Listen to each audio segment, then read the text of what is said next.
सीताराम सरकार की जय, गुरुदेव भगवान की जय। सभी दर्शकों को कोटि कोटि प्रणाम। श्री राम जय जय राम, श्री राम जय जय राम, श्री राम जय जय राम, श्री राम जय जय राम, श्री राम जय जय राम, श्री राम जय जय राम, श्री राम जय जय राम, श्री राम जय जय राम। नारायण नारायण हरि हरि, भजमन नारायण नारायण हरि हरि, श्रीमन नारायण नारायण हरि हरि, श्रीमन नारायण नारायण हरि हरि। हे गोविंद राख शरण अब तुझ हारे, हे गोविंद राख शरण अब तुझ हारे, हे गोविंद राख शरण अब तुझ हारे, हे गोविंद राख शरण अब तुझ हारे। हार गुनंदन प्राण परीते, तुम बिन जियत बहुत दिन बीते। हार गुनंदन प्राण परीते, तुम बिन जियत बहुत दिन बीते। नीलांबुज श्यामल कोमलांगम, सीता समारोपित वाम भागम, पाणौ महासायक चारु चापम, नमामि रामं रघुवंशनाथं। नीलांबुज श्यामल कोमलांगम, सीता समारोपित वाम भागम, पाणौ महासायक चारु चापम, नमामि रामं रघुवंशनाथं। नीले कमल के समान श्याम और कोमल जिनके अंग हैं, ऐसे माता सीता जी जिनके वाम भाग में विराजमान हैं, ऐसे प्रभु श्री रामचंद्र जी को मैं बार बार प्रणाम करता हूँ। कृष्णाय वासुदेवाय हरे परमात्मने, प्रणत क्लेश नाशाय गोविंदाय नमो नमः। कृष्णाय वासुदेवाय हरे परमात्मने, प्रणत क्लेश नाशाय गोविंदाय नमो नमः। श्री राम जय जय राम, श्री राम जय जय राम, श्री राम जय जय राम, श्री राम जय जय राम।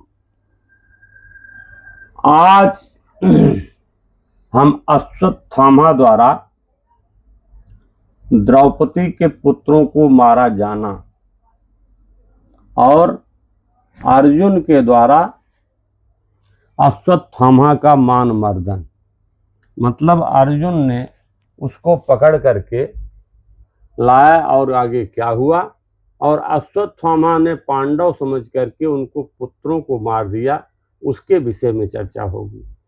लेकिन उसके पहले जो है, जैसे प्रतिदिन हम भगवान के नाम के बारे में कुछ चर्चा करते हैं, उसी प्रकार से चर्चा करेंगे कि भगवान के नाम के विषय में हमेशा हम कहते हैं कि लगातार लगातार भगवान का नाम आप लीजिए। लगातार लेने का मकसद कैसा है? हमेशा जितना अधिक से अधिक हो सके। शुरुआत जब करेंगे तो अच्छा नहीं लगेगा और वो मन जो है करने भी नहीं देता है। इसीलिए धीरे धीरे करिए और उसमें एक कड़ी और जोड़ लीजिए शरणागति की, शरणागत हो जाइए। जो अभी हम गा रहे थे, हे गोविंद राख शरण अब तो जीवन हारे, हे गोविंद राख शरण अब तो जीवन हारे, हे गोविंद राख शरण अब तो जीवन हारे, हे गोविंद राख शरण अब तो जीवन हारे। भगवान से यह कहिए कि मैं हार गया, आपके शरण में हूं प्रभु, आपके को सब कुछ भगवान को ही समर्पित कर दीजिए। जो कुछ भी हो, जो खा रहे हैं वो भी भगवान का है, जो पानी पी रहे हैं भगवान का है, जो बोल रहे हैं वो भी भगवान का है, जो नित्य प्रतिदिन भगवान के नाम का जाप कर रहे हैं वो भी भगवान को समर्पित करिए। भगवान को प्रतिदिन सुबह शाम जितना हो सके आप उनको शरण में हो जाइए। उनके शरण में जब आप हो जाएंगे तो किसी प्रकार की चिंता नहीं रहेगी। उनके शरण में केवल आप हो जाइए। उनसे यह करिए कि प्रभु मैं आपके शरण में हूं। और यह कहते कहते गाइए, हम राम जी के राम जी हमारे हैं, हम राम जी के राम जी हमारे हैं, हम राम जी के राम जी हमारे हैं, हम राम जी के राम जी हमारे हैं, हम राम जी के राम जी हमारे हैं। राम जी को ही सब कुछ समर्पित कर दीजिए कि हम राम जी के हैं और राम हमारे हैं।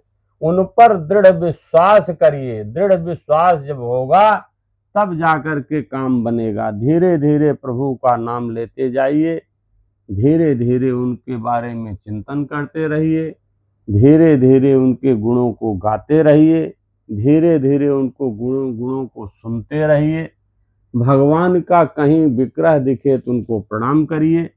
किसी भी मंदिर के समक्ष से जाते हैं तो उनको प्रणाम करिए। धीरे धीरे सब पाप कटित हो जाएगा। एक दिन ऐसा आ जाएगा कि आप निर्मल हो जाएंगे, और जब निर्मल हो जाएंगे तब बहुत सारी चीजें जो है अपने आप अच्छी होने लगेगी। देखिए, एक चीज और इसमें ध्यान देना पड़ेगा।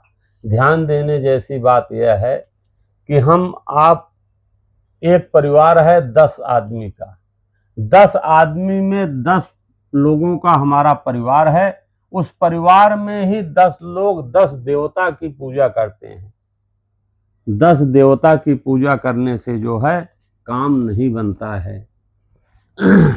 10 देवता तो बहुत करेंगे तो स्वर्ग लोक तक ले जाएंगे, और क्या कर पाएंगे? कुछ नहीं कर पाएंगे। स्वर्ग लोक तक को ले जाएंगे।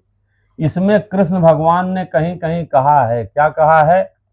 गीता सुगीता कर्तव्या किमन्ये, शास्त्र विस्तर या स्वयं पद्मनाभ्य मुख पद्म दुही सुता।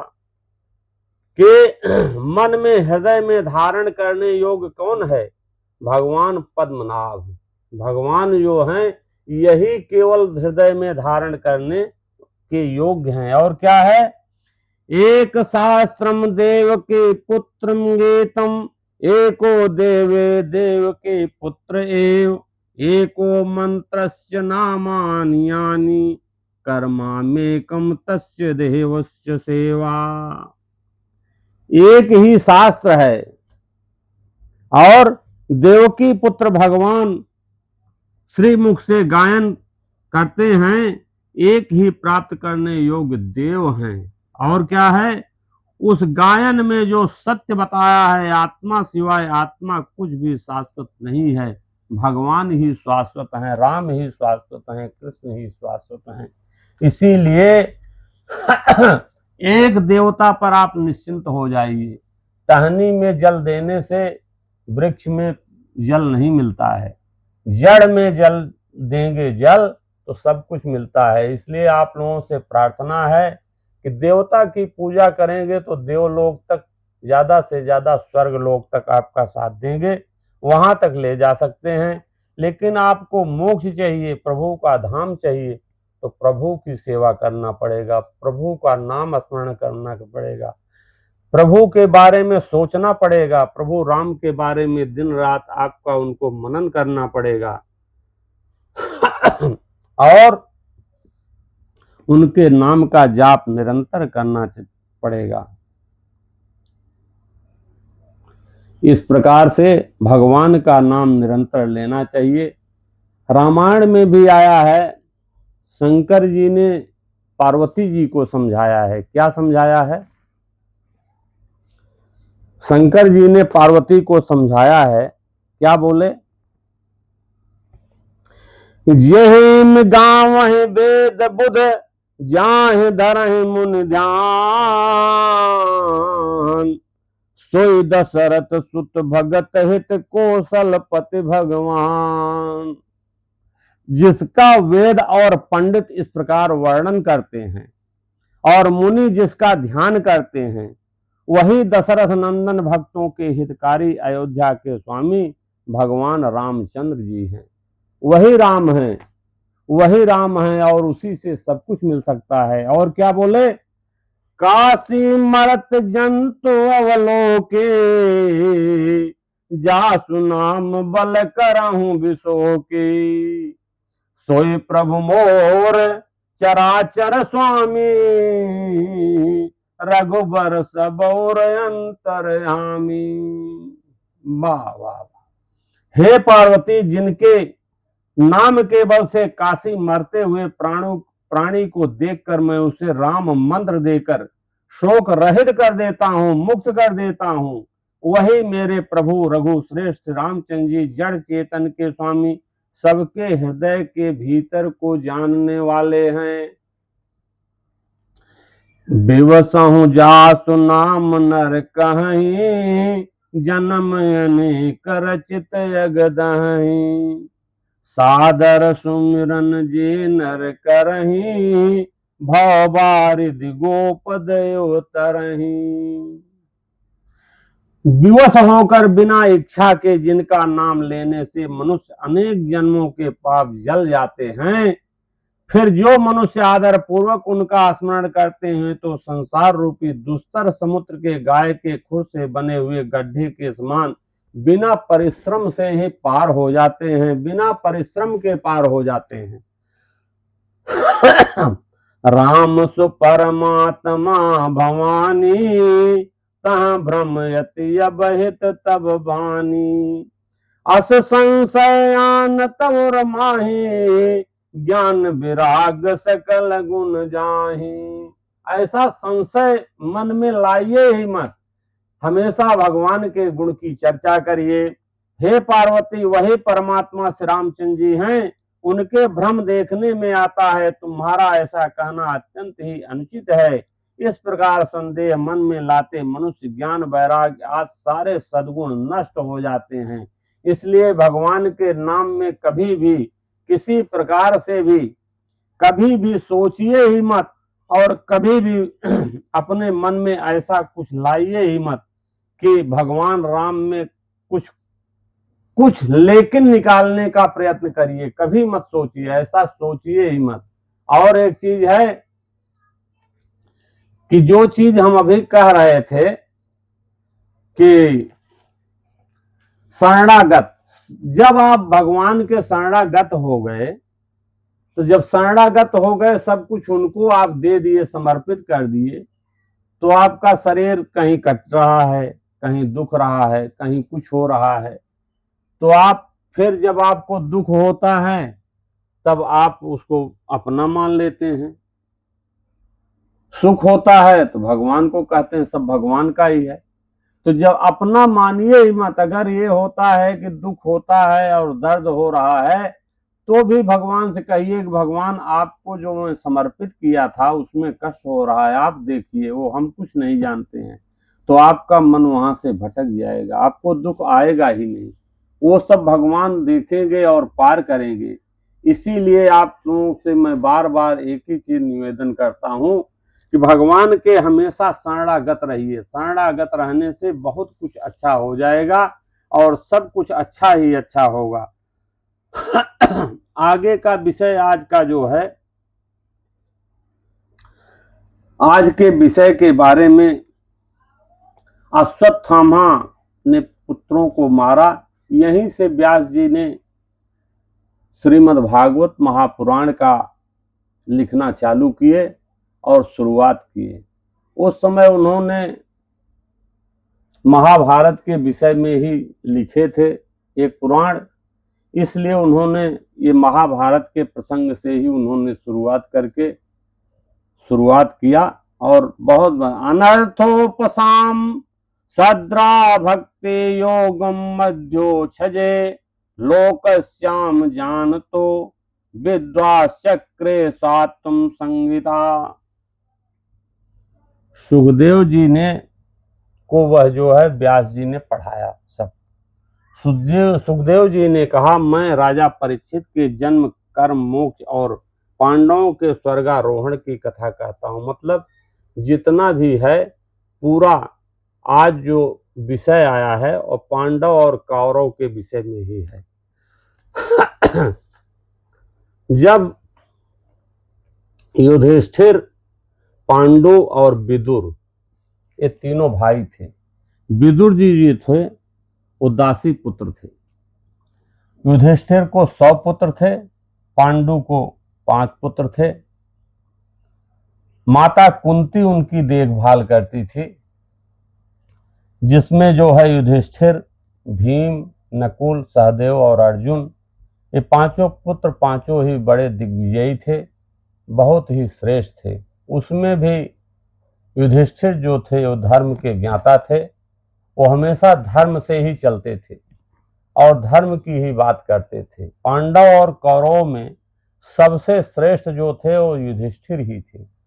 लेकिन यहाँ पर जो दुर्योधन था और युधिष्ठिर,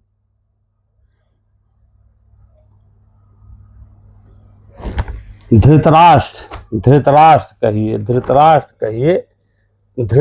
जो है, धृतराष्ट्र,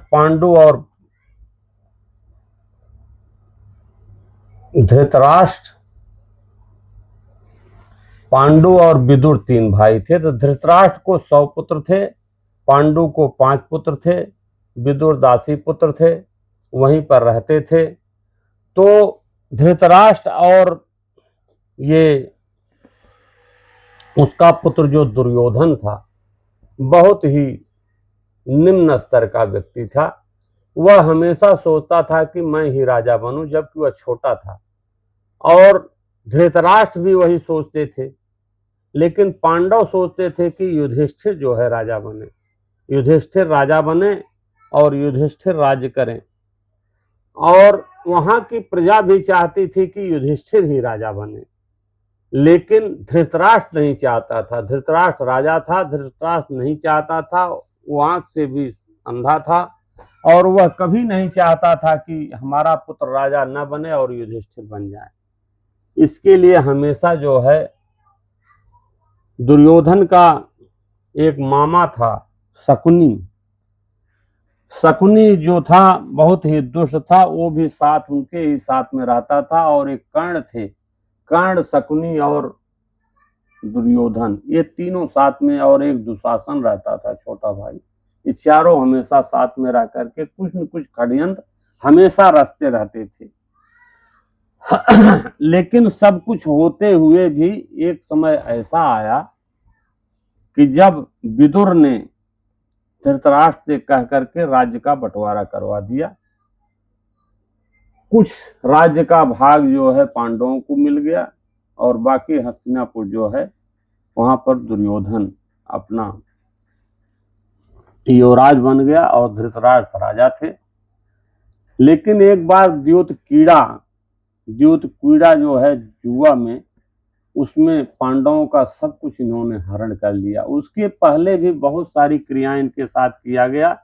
आग में जलाने का भी प्रयत्न किया गया, भीम को जहर देकर मारने का भी प्रयत्न किया गया, और इसके बाद लाक्षागृह, विषपान, क्या क्या नहीं हुआ, बहुत सारी चीजों में इनको मारने के लिए बराबर प्रयत्न किया गया, लेकिन पांडव बहुत ही अच्छे थे, सब जगह से भगवान कृष्ण ने इनको बचाते गए। और लास्ट में एक समय ऐसा आया जब जुआ खेले, तो जुआ खेलने के बाद तो उसमें पांडवों की पत्नी द्रौपदी को भी उस पर दांव पे लगा दिया और हार गए, और द्रौपदी का चीर हरण करने लगे। उस चीर हरण का दृश्य बहुत ही भयावह था।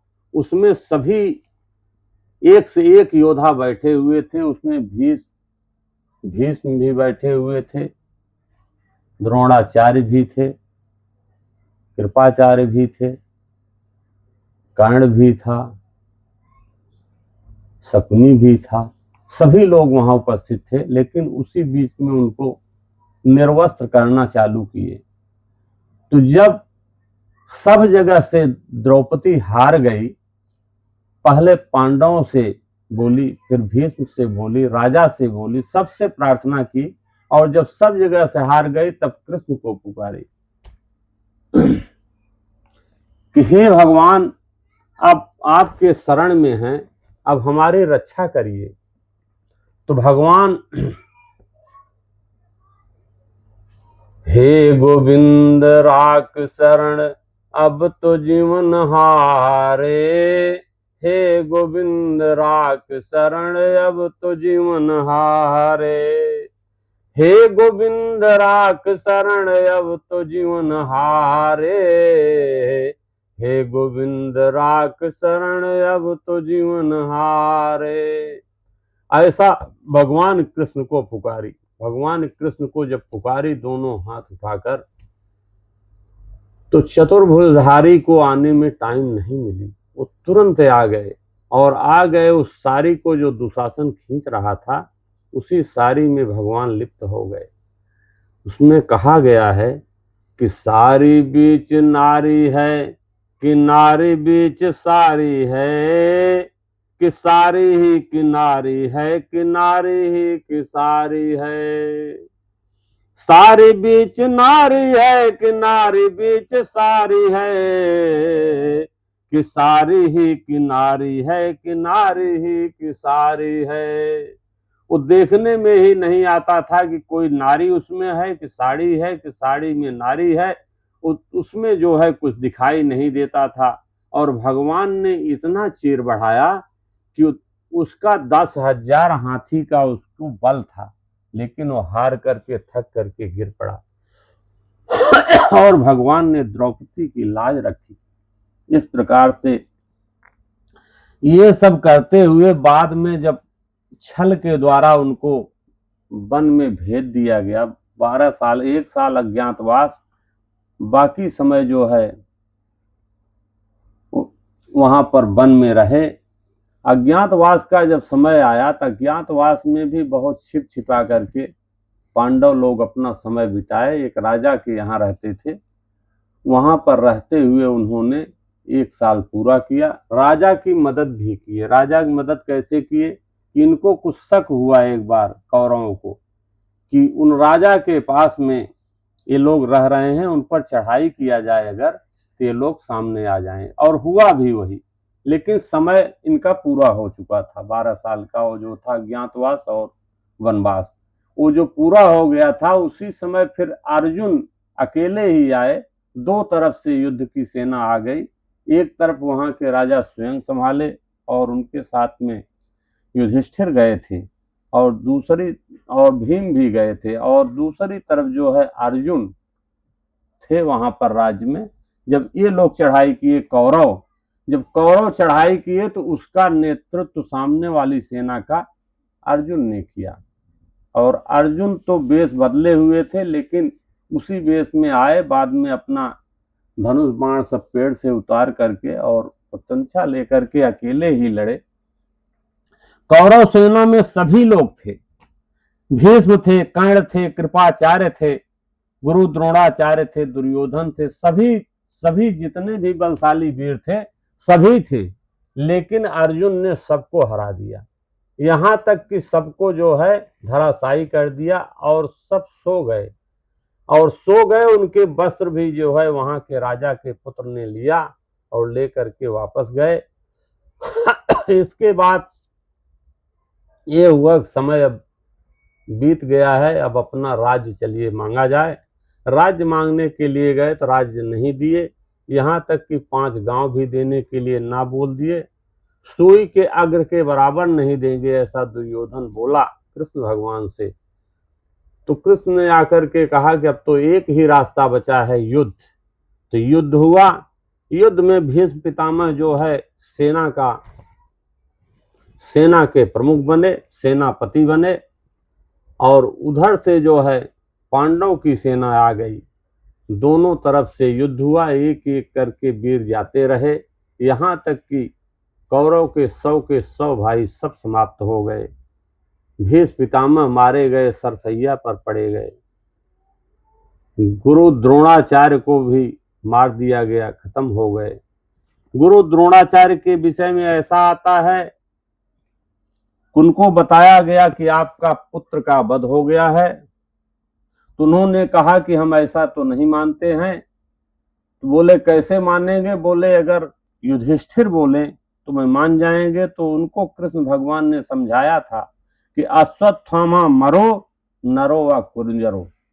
तो जब अश्वत्थामा मरो नरो बोले, कुंजरो कहने के पहले, कुंजरो मतलब हाथी, तो हाथी मरा था अश्वत्थामा, तो उसको कहने के पहले बहुत तेज शंखनाद हुआ और वो सुन नहीं पाए, वो केवल नरो सुने का अश्वत्थामा मारा गया।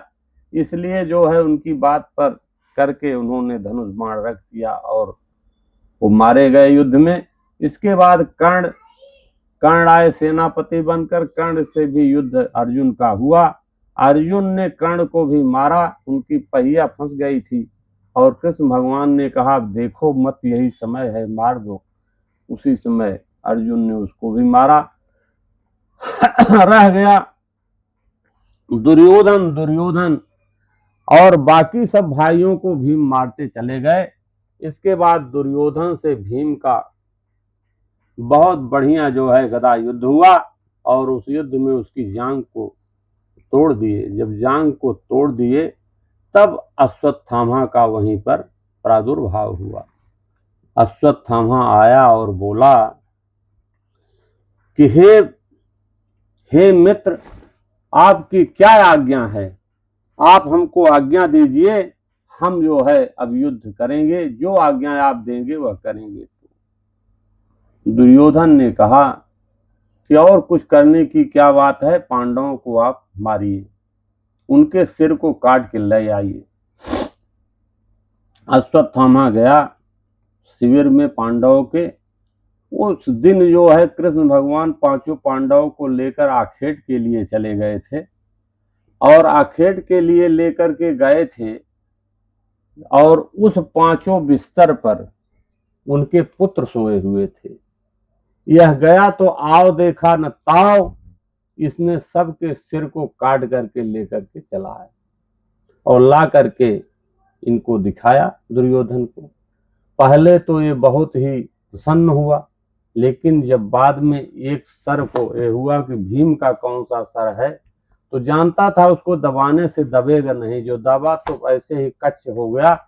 तो समझ गया कि ये तो पांडव नहीं मारे गए हैं, ये और कोई है। तो बाद में आपस में चर्चा करने पर यह हुआ कि पांडव के पुत्र मारे गए। 5 पुत्र मारे गए। तो उसको शोक भी हुआ और विषाद भी हुआ। बहुत ज्यादा पहले खुशी हुई, बाद में शोक हो गया और उसको ये था, वरदान था कि जब दोनों चीजें होंगी तभी मृत्यु होगी। तो उसी समय दुर्योधन मारा गया। बाद में पांडवों को आए आखेट खेल करके तो पता चला द्रौपदी रो रही थी। 5 पुत्र मारे गए थे। अर्जुन ने प्रतिज्ञा की कि हम उसको पकड़ के लाते हैं आपके सामने। इसके बाद दाह संस्कार के बाद जाकर के भीष्म पिता लिख गए। अश्वत्थामा को खोजते दौड़ते जब वो हार गया तो उसने ब्रह्मास्त्र चला दिया। जब ब्रह्मास्त्र चलाया तो ब्रह्मास्त्र चलाने पर अर्जुन जो है बहुत ही घबरा गए कि ये तो ब्रह्मास्त्र चला दिया अश्वत्थामा, अब क्या किया जाए। तब अर्जुन ने कहा कृष्ण से, क्या बोले, कृष्ण कृष्ण महाबाहो भक्ता नाम भयंकर है, त्वमें को दह्यम मना नाम पावगोटा से संसृते। कृष्ण आप परमात्मा हैं, आपकी शक्ति अनंत है, आप अभय देने वाले हैं, हे प्रभु कुछ करिए, कोई रास्ता निकालिए। तब श्री कृष्ण ने कहा, ब्रह्मास्त्र को काटने के लिए ब्रह्मास्त्र आप भी चलाइए। जब वो ब्रह्मास्त्र चलाएंगे तो धीरे धीरे वो खत्म हो जाएगा।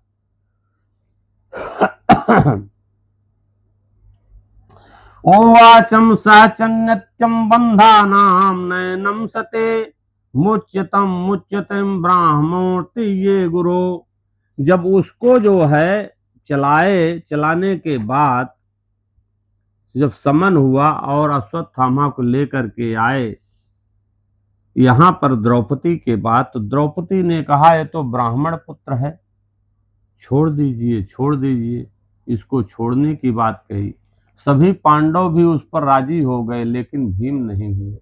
भीम बोले कि उसको छोड़ना ठीक नहीं है, इसको मार डालना ही ठीक है, बिल्कुल नहीं छोड़ा जा सकता है। ब्राह्मण का वध नहीं करना चाहिए, आस्ताई को मार डालना चाहिए, ऐसा कृष्ण ने कहा। जब कृष्ण ने ऐसा कहा तो अर्जुन समझ गए, और जब अर्जुन समझ गए तो उनकी इच्छा जानने के पश्चात उन्होंने उसकी मणि निकाल ली। ऊपर मणि थी, मणि को निकाल लिए और बाल उसका निकाल लिए और बाहर निकाल दिए, सभा से बाहर निकाल दिए। इस प्रकार जो है अश्वत्थामा के विषय में जो आज चर्चा के बारे में हम कह रहे थे, पांचों पुत्रों का वध वो जान करके नहीं, अनजाने में हो गया और वह वध हो गया, मारे गए। इस प्रकार से बाद में सभी पांडव गए भीष्म पितामह से मिलने के लिए। भीष्म पितामह भी मोक्ष प्राप्ति को कृष्ण भगवान समक्ष खड़े हुए, उनको मोक्ष ही हो गया। आज का विषय यहीं पर समाप्त करते हैं, आगे का विषय हम कल कहेंगे। श्री राम जय जय राम, श्री राम जय जय राम, श्री राम जय जय राम। नारायण नारायण हरि हरि, श्रीमन्नारायण नारायण हरि हरि, नारायण नारायण हरि हरि, श्रीमन्नारायण नारायण